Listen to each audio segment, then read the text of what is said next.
Over the last couple of weeks, I've had several friends that I've talked with that are just dealing with heightened anxiety right now. They're overwhelmed by life. They're struggling to kind of plot a course that makes any sort of sense.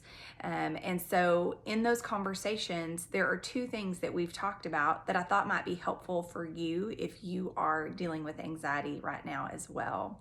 From a spiritual level, let's look at things instead of from a what if perspective, let's look at the conversation from an even if perspective.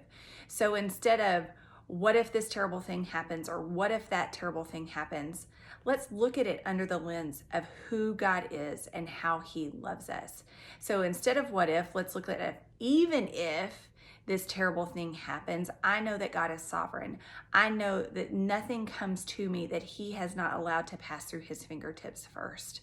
And we can start to gain some peace by knowing that God is in control. And so we don't have to control every detail. One of the ways that'll help us do that very practically is with some deep breathing.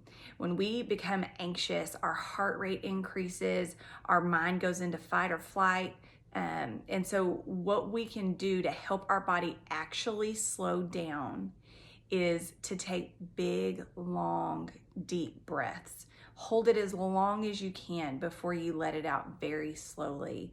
And in doing so, it will tell your body, okay, we can calm down, and your heart rate will start to go down and you'll start to feel a little bit better immediately.